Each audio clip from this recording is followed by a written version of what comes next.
are joined now by the outstanding general manager for the New York Giants. His name is Joe Schoen. And Joe, I got to tell you, man, everything that I watched, everything that we've discussed for years, Teak and I mean, the Giants are broken. The Giants' finances are a wreck. The Giants are ravaged. And you and Daboll waltz in here and bang, it's all fixed. How the hell did you get to 6-2, Joe? The coaches are doing a great job. They're really doing a good job. And it's, there's always goes back to the players and, the preparation throughout the week. Again, we've got a really good group of guys on this roster and a good coaching staff. And you've seen how we're winning games. We get into the fourth quarter and we find a way, and, the really resilient group, and I'm proud of them. We're 6-2. We got a long way to go. We still got 9 games, but I'm happy the way the guys are fighting week in and week out and the way they're preparing, and the results are showing up on Sundays. Oh, there's no doubt. I mean, one game at a time. Giants fans are energized. The stadium sounds different. It's been really good. And I get it. You guys are in the early stage. So, I'm messing around when I say that you guys are making it look easy, because clearly it is not. Yeah. But listen, Joe, anytime you take a job, whether it was me and Tiki coming to FAN, you coming to the Giants, like there's a built-in expectation of what's required to get to where you want to get.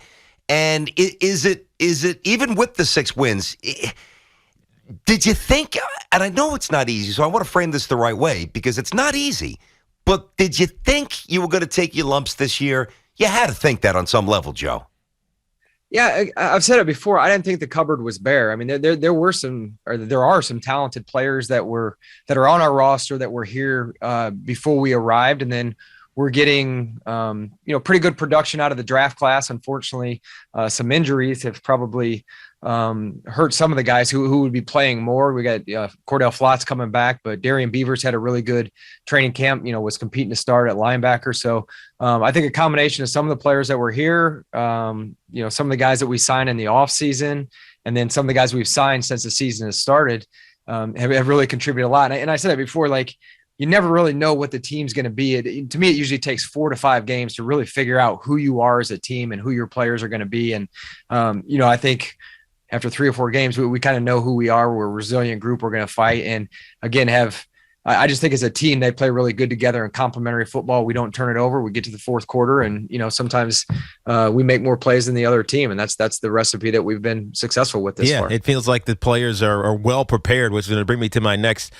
question here for you, Joe. We'll get into all the other stuff. Why not a deal at the deadline? What about OBJ? What about Daniel Jones and Saquon Barkley, et cetera, going forward? But this staff that you built is really spectacular, right? I know Coach Daboll, you've known, and Mike Kafka you did not. Or maybe you did, actually. I don't know if you knew Mike Kafka, but he's young, but he's really energetic. The play calling, the diversity, and what they've put in it's been awesome to watch. It gives you a chance. Wink it goes without saying. You got lucky with Wink, right? Because Baltimore decided to part ways with him. But the staff that you put together is job number one, and you nailed that out of the chute. How did that all come together for you? Yeah, I think it's very important across the board, whether it's my pro scouting director, pro scout, wherever it is. There's a standard set throughout the organization, and you need to meet that standard regardless what's defensive coordinator or where you are in the organization. You need to meet that standard, and that's the expectation around here now. And I think Dave's did a great job, hiring a staff. We brought a couple people over from Buffalo, and then he went through a thorough process. I don't know if you guys heard the story, but as people were hired, so it was Shea Tierney, our quarterback coach, and Bobby Johnson, and then Jerome Henderson was already here. Yeah, those guys would sit in on every interview. It got pretty tedious for them, but by the end, say it's Wink may have had 8 coaches in there sitting in on his interview, and Dave's would go through and he would ask the coaches what they thought, and they would rank, hey, these 3 defensive coordinator candidates, what did you guys think and why? And then, okay, once Wink was brought on board, okay, now we need a inside linebacker coach. Now Wink was added to the interview process. So it was a unique interview process the way Dave all did it. And it wasn't just him, it wasn't just me. But again, it was a growing list of coaches as we hired the staff, again, to making sure everybody could, one, have the football knowledge and intellect, but also be a good teammate. And Dave's and I had these conversations before, would you take, let's just say tight end coach, for example. This guy's an excellent tight end coach, like maybe best in the league. Yeah. But he's a jerk. He's not a great team guy. There's some things he doesn't get along, play with others, all that stuff. Or a guy he's a solid tight end coach, but he's a great teammate. He's always pulling in the right direction. We know what his weaknesses are or his deficiencies as a coach that we can compensate for. Let's take that guy because that's going to be better chemistry amongst the staff throughout the building. And let's roll with that guy that's going to be a good teammate and that you're going to enjoy coming to work with every day. That's also has a very good skill set. So, those were some of the qualities that we were looking for as we went through the process hiring, not just the coaches, but some of the personnel hires as well. And he hit a home run. He's got a good mix of experience on the staff and also youth, some young developmental up and coming coaches that, whether it's quarterback coach or coordinator, Dave's has done that before. So he can help develop a Mike Kafka or Shea Tierney or, he's coached receivers. And then, Wink, he's been in playoff games. He's called defensive games in this league for a while. He's been in some big time games. He's been in fourth quarters where you got to have a stop. He's done all that stuff before. So having that peace of mind that Wink can handle the defense, Dave's can manage, all three phases and, have input on those three phases and manage the game, I think has been very important. And, the staff's done an excellent job, I think. It's really interesting, Joe, that you lay it out that way about, not being a jerk and you got to be a good teammate and you make up for weaknesses elsewhere, because that's kind of the MO I get from the team. Right? We know that there's some deficiencies in certain spots on this team, but it feels like there's always someone to cover, or there's always someone to make up for the mistake. There's always someone that's going to make the great play that he has to. And it's why you are sitting where you are. So while it was a philosophy with coaching, it's really the mantra or the character of the entire team that you have, including the players. Yeah, that's a great point. I really haven't thought of it through that way, but you're right. I mean, we have had some injuries and it's been next man up. And again, that's not only a testament to the players and, when it's their opportunity, taking advantage of it, but, the coaching staff preparing those players. So when they do have to go out there and play, they know what they're doing. They can execute at a high level. And, a lot of those players, whether it was, the lack of finances that we had in the off season and, we're signing some of these guys at, VSB deals, the minimum deals that were maybe looked over are exceeding maybe, what they're getting paid or what their contracts are and playing at a high level for us. So yeah, it's a combination of all those things. So we're talking to Joe Schoen, the Giants general manager, and along with Dave's Schoen, you guys are fitting perfectly. What I love about your coach too is that he's being himself. A lot of times we hire somebody in this city and they think they've got to change. Oh, it's New York. It's bigger. This guy's out there with a ratty sweatshirt, dropping F-bombs, firing up cigars after wins, giving them, going nuts with the fans. The energy he projects is awesome. And before we get to the decision at the deadline, and we're definitely going to get into that, I have to ask you, I said, if I get Joe on the show, I got to ask him this question. And it goes back to the first game. The malaise, which obviously predated you guys, that swallowed up this franchise. I'm watching this game with Tennessee. And as stunned as we all were, and we loved it, that you guys went for the 2, I wonder on some level, Joe, was that a predetermined move? Like, did Dable go into that game and he said to himself, like, man, if I get a chance to shake this franchise up and almost send like a jolt of energy that it's a different day, I'm doing something that's unconventional. I'm doing something I might get criticized for, but I'm doing something to show everybody there's a new sheriff in town. Is there anything there that makes sense, or am I reaching? Yeah, no, I mean, I think there's a time and a place to be aggressive. And Dave's is not afraid to be aggressive at all. And he tries to preach that to our staff on a weekly basis. And there'll be times where I'm like, gosh, we were aggressive in that situation. Maybe we should have just been conservative. And, he's like, hey, I can't pick and choose. If I tell these guys to be aggressive, let's go be aggressive. I can't cherry pick where I want them to be aggressive and not after I told them to be aggressive. So I think that's kind of his mantra. I think in that game, the way the ebb and flow of the game, I think that was the right decision. And we talked about it afterwards, up in the press box. I was saying the same thing. If we score here, we got to go for 2, just the way they were playing, the way we were playing. I think, that was our best chance to go ahead and win the game. And he's not afraid to be aggressive. And like you said, he is who he is.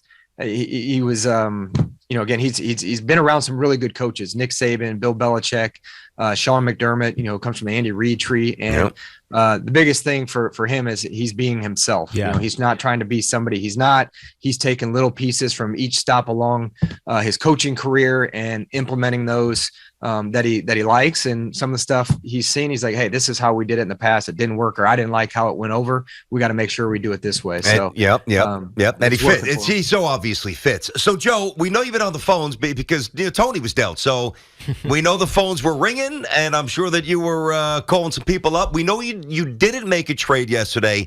How close, because we talked about it for a week or two, should the Giants go out and get a big receiver? We know the names. Brandon Cooks was out there, some others as well. How close were you guys to making a big deal for a wide receiver? Yeah, just the value never lined up. I mentioned it yesterday. Some of these players that were identified, by media and such in, recent trade talks are some of the guys based on contract and the structure and the years that we reached out to in August. We knew we may have a need at certain positions, and, receiver is a position we called around about. It's the landscape of our receiver position really hasn't changed drastically. Losing Shep hurt. He was playing well for us, great energy, good leader.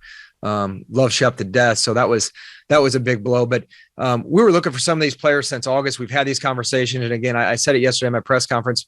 Part of our job is to, you got to put a value on a player, and you set the value. And we talk to our pro scouts, my assistant GM, director of player personnel. We talk through what's the value, what's the contract structure? What does it look like? How much will it really impact our roster? And you set the value, you make phone calls. And if it lines up, then, you go for it. But you just don't want to shop hungry and make a bad deal that you regret, in the moment. You're always going to have the short term and the long term in mind. And I think a lot of people have been mentioning the receiver, and, one receiver got traded yesterday. Yeah. That can play this year. Obviously Ridley did.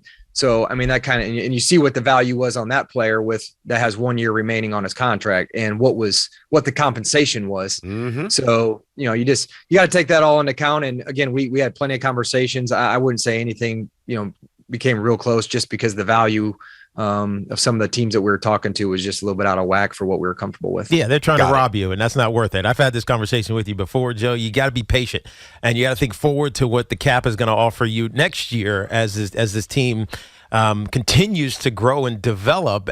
But let's face it, Joe, you're ahead of where anybody thought you guys were going to be.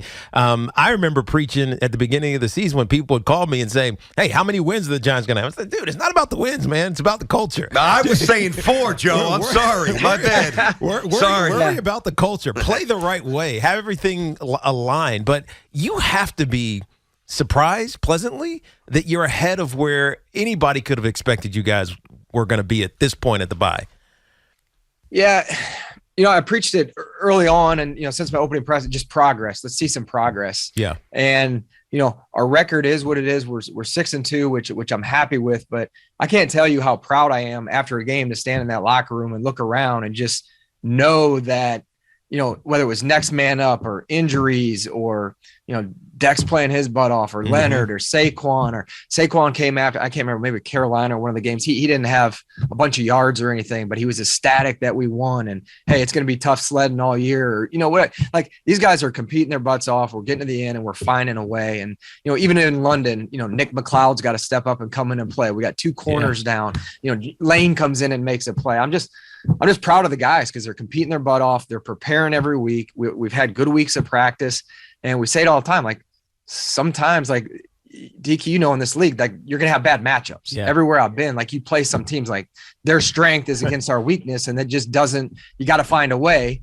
And, our guys are finding a way, and it's by doing things the right way. And that's what I'm most proud of. Again, even if we weren't 6-2, that I like the way the guys are approaching the profession. I think we got a good team chemistry going right now, which started back in the off season and what Daves was doing with the guys in the off season. So to me, that's what I like our team. I like the guys. I like the way they're competing, and, I like the toughness and resiliency they show on Sundays. And I'm proud of that. I go in the locker room, win or lose, even on Sunday, we didn't make enough plays, but I'm proud of the way those guys, we went all the way across the country to Seattle. It's 13-13 in the fourth quarter. Mm-hmm. And, we didn't make enough plays, but the guys competed their ass off, and, I'm proud of them. Yeah, no doubt. So I was down in Jacksonville, and I saw John Mayer on the sideline. We were joking a little bit about OBJ, how he's in the house, and then OBJ calls him, and he's like, "Wait, can I take this call? Are you under contract? Is this tampering?"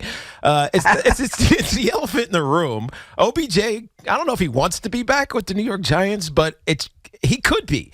And I know that this is all about him deciding where he wants to go, and he probably wants to go to a contender. But let's face it, Joe, you guys are kind of in a contender right now. Is there any reality to this, or could there be OBJ coming back to the Giants? Yeah, again, we're going to do our due diligence all the time. And he's a guy that we've reached out to his representatives. We're in contact with his representatives, where he is on his rehab, what he's projected to be. And, whether it's 4 weeks from now or 5 weeks in terms of his health, when he's going to be available again. He tore that ACL in February, so his timeline, we got to figure out what that is. When's he going to be 100% healthy? What he's looking for financially. So there's a lot of stuff that goes into it. But yeah, we're gonna anybody that'll upgrade our roster at any position, we're gonna pursue those. And he checks that box of a guy that we're going to continue to stay in contact with. Oh, the fans would go nuts if it works out. So we're talking to Joe Schoen. Joe, let's talk about the quarterback a little bit here. So, it's amazing when you get a job, and I mentioned this at the start of the interview, you kind of assess what's in front of you and what you guys need to do and just how laborious it's going to be, really, in terms of getting things back to even playing here. And you guys are ahead of the curve. I think we all know that. And the big question mark, Saquon's contract is interesting as well, no question. You can't win in this league without a quarterback, and it's a wacky year. Some of the legends are aged out. Some of the other legends just don't have a whole lot around them, like Aaron Rodgers in Green Bay. It's a shifting time for the quarterback market right now. Daniel Jones is tough. He's fast. He's smart. He's pretty talented, and he looks to mesh with this system. And I think we're all curious what he would be with an insurgence of weapons. The Daniel Jones that you thought you were getting when you first took the job versus the Daniel Jones now, is he significantly better than what you thought? Marginally better? I'd love to hear your thoughts on what you think Daniel is now compared to what you thought he was when you took the job. Yeah, I always thought, even when I took the job, watching the film before I got here, that he had the physical tools. I didn't really know him as a kid. I hadn't been around him, but he's got enough arm strength. He can make all the throws. He's athletic. He can run. He's got a lot of dominant traits for the position that are desirable. And then getting to know the kid, being around him, his work ethic, his passion, his leadership. Again, he's a captain. And then he's continued to get better in this system from the spring to training camp. I know a lot of people were on him in training camp, but again, it's Wink's defense is, you're not game planning for people coming from out of left field all the time on you. But, once we got into game plan, and again, I say this all the time, like, we're trying to figure out our team. What do our guys do well? What runs, does Saquon like? What is he good at? What routes do our receivers? So as the offense has been evolving on a weekly basis, he's continued to get better, and he's now given input on what he likes, what plays he likes, what routes he likes to throw. So I'm happy where he is. Again, you're talking about gotta have it moments when you're evaluating quarterback. He's got 5 fourth quarter comebacks. He's done a good job on third down for us. And I hear you on the receiver thing, but again, when we got here, you only had X amount of money to deal with. No, that's not a knock, Joe. I don't mean that as a knock at all, man. No. But what one of my goals was to make sure he could stand on his feet. Yes. First and foremost. So, you got four new starting offensive linemen, and Andrew Thomas is playing at a high level. He's so good. That was because it wouldn't matter who you have at receiver if he can't stand on his feet. That's true. The resources we had, we tried. I think Wan'Dell's got a bright future here. He's going to be able to help us out. So, that was kind of the goal in the offseason. Again, I know, again, we'd all love to see him with, 3 number ones out there throwing to, but we'll get there. It's going to take time. It's not going to happen overnight. Understood. And by me, I'm not trying to hit you with a gotcha question of clearly you're not going to divulge the exact financial parameters. Nobody's asking you to do that. But what else do you as an organization need to see from Daniel Jones before you're fully, I think, everybody on board where you say, okay, we're going to roll forward with this kid for a couple of years? What else do you need to see? Yeah, again, we have 9 games left, so it's going to be a continuing evaluation, just an 8-game, look into what he can do. Like we're really still figuring him out, and I think we've got to, we're almost there in terms of understanding what his strengths and weaknesses are. But he's continuing to develop on a weekly basis, and we're continuing to evolve as an offensive, football team. And again, I just think we're going to let it play out and see how the next 9 games go. But I'm happy where Daniel is right now. He's doing everything we're asking him to do. He's taking care of the football, and then got to have it moments. He's made plays for us. Yeah, the other star you got to talk about is Saquon Barkley. And his contract situation, obviously, he's up after this season. He's on his 5th-year option. The franchise number is not significantly greater than what he's being paid right now, so that's obviously an option. But I heard you say yesterday that this is the week you have that conversation. Have you started it? How's it going? What's the process or thought process, to be more specific, with Saquon and his future with the Giants? Yeah, and that's again the franchise tag is a tool that we have and can utilize if we need to. Again, Saquon's another guy that fits into. He's a culture guy. He's he's done everything we've asked. He's a captain, and he's a very good player at his position. Has had a very good season. So he's a guy. Obviously, we're going to do our due diligence on, and we'd like to keep him around here. So again, we can get into the contract extension talks, and again, it's just like we were talking about earlier. You decide a value for the player, where we see him and why, and then knowing that you do have the franchise tag, as a tool in your toolbox. Yeah, we know. I think he wants to be here, but have you had that conversation with him that he wants to be here as a Giant for life? Saquon and I have a great relationship. I've talked with him, told him I'd like him to be here. And, I think he's in the same boat, and, we'll see if we can work something out here at some point. Joe, what is, let's talk to Joe Schoen, Giants GM here on Tiki and Tierney on the Fan. What is one thing about the Giants fan base that you thought you knew, but you've learned in the last couple of months? Anything jump out? We stumped the great Joe Schoen. We stumped him. There's so much. I didn't know where to. Yeah, I really didn't know where to start with that because there's so much. They're passionate. They're all over the place. Like whether I'm in an airport, people have approached me at the New Orleans airport that were Giants fans out of left field. They're all over the United States, and then I can't say enough about the atmosphere at the stadium. Like on our home games, like we've had a home field advantage. We're up there tops in the league in false starts by opponents at our home stadium. And I don't think it's always been like that. No, in the past. you created that before the interview. You all created that. You go to that Monday night game, and they go to the field vision when Saquon scored and we wwent up, and you're looking around at all the white towels and the fans going crazy. It's been amazing. Like again, we went to the Rangers last night. Dave's and I he couldn't enjoy the game because everybody's all over him, and I love it. I love the passion of the fans. They're into it. They want to win just as bad as we do. So it's been awesome. It's been a great experience this far. Yeah. So just not to be all I don't know, sunshine here. The Kadarius Toney trade, we know how it went down. We know what you said. It sounds to us like this was all about culture. This was keeping the culture right. Are we reading that wrong? Yeah, all due respect, Tiki, I don't want to get into specifics on it. It was just, I'll stick with what Dave's talked about, and it was the best. It's best for the organization. I really do believe that, and again. We wish him nothing but the best in Kansas City. Yeah, of course. I had to ask the question. By the way, Joe, you don't need to expound on that because anybody with two brain cells knows what you guys are trying to do. And when somebody is counter to that, you let him go. The fact that he's an elite athlete, he's an electric talent. The fact that you guys moved on from him tells us everything we know. Now, so it's all good. I've got one more for you myself here. We're talking to Joe Schoen. 6-2 start. Largely unexpected, maybe not as much on the inside, but certainly from the outside. I'll take the L on that. I thought you guys would have a real rough season. Because you have 6 wins now, and you're at the old conventional halfway point, a non-playoff season, how disappointing would that be? Well, that's a good question. Give you the coach talk here. We're just talking. No. We want the real stuff, Joe. We're just worried about Houston. Oh, don't be Bill. Stop that. Seriously, not on this show, Joe. Talk to us. We're humans. Let's go.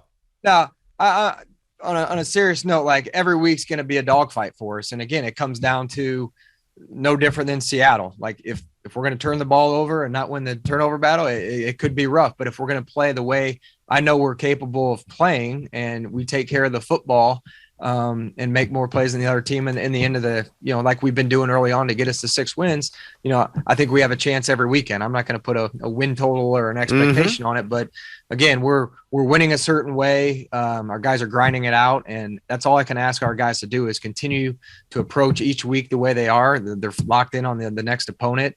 They're preparing well, and again, we'll see the results on Sundays if they continue to do what they're doing. Yeah. So the last one for me here. When we chatted when I was over there for training camp that day, you told me, and I've been preaching it, the strength of this team is going to be Saquon Barkley and the offensive run game, not necessarily the pass game, but the run game, and they've been fantastic to start the season. Now, 8 weeks in, you're at the bye week. What other strength is there? I see the secondary as playing significantly above what anybody thought they were going to be. The talent is obviously there. What other strength is there that this team can build on? Yeah, I think, in particular, the safeties in the corners, they are playing well. Fabian Moreau is a guy that, we got in early September, and he he's on the practice squad, and then, he's taking advantage of every opportunity he's have. We have 3 good safeties. That I'm happy the way they're playing, and Adori's playing really well along with Darnay Holmes. I think our outside backer position, as Kayvon was able to get back to health, you've seen what he's able to do. Jihad Ward's playing really well. Tamon Fox, an undrafted free agent, has done really well. O'Shane's had a great season. And he's coming back off injury, hopefully against Houston. And then I'm excited for Aziz to get out there. So once you get Aziz, you got Kayvon, Ellerson Smith's back. We have some depth at outside backer. Then you put those dudes inside, Dex and Leo. Yeah. We got a formidable front. So, I think our front is only going to continue to get stronger as those guys come back from injury. And again, the offensive line you spoke about, I think those guys played really well. We were lucky with health, throughout the first 7 weeks of the year. And then, the Jacksonville, we had 2 injuries, and again, proud of the guys next man up. Azudu, the rookie, went in there and played well against Seattle, and Tyree Phillips, another guy who we got at the final cut down, started at right tackle for us. And, other than, 2 false starts at a hostile environment, which is expected. I thought he played pretty well. So again, I think, you can pick holes in our team, and maybe we don't have strengths, but, I said it all along, like some of the best teams I've been on aren't necessarily the most talented, but they're the best team. Yeah, no doubt. The best team. And I think that's what we got going for us right now. The guys care for each other. They're all working hard. They're holding each other accountable. And again, I'm just proud of where we are. By the way, I said it was the last one, but just give us 20 seconds on Beldinger. Tiki and I both really like him as a player. How's he feeling? What's his timeline here, Joe? Yeah, he's doing well. He had surgery last week, and we'll continue to monitor it. Hopefully, I'm not sure exactly the date. We're still waiting. I mean, we're not even a week out of surgery, so no real timeline. But he's going to be okay. He'll be back to 100%. And again, we're hoping, I don't know, maybe Detroit. Hopefully, I mean, that may be aggressive, but I'd like to get him back. And he's doing a great job. He's doing great. We missed him on Sunday. He's good. Some of the run game stuff, that was, we missed some of his blocking there, and he's got a bright future. Well, listen, I know you and Tiki have a good relationship away from the radio and away from the field, so good for me to talk to you again. Great for the Giant fans to hear you. Very generous with your time. We appreciate it, Joe. Thank you very much. Thank you for the time, no problem, Joe. guys. Enjoyed it. Take care. Appreciate you. Man. Tiki's not going to hit you up every week, just so you know. You're coming on the show every week, Joe. I don't mind. Gotcha. Pat Hanlon will stop us at the door.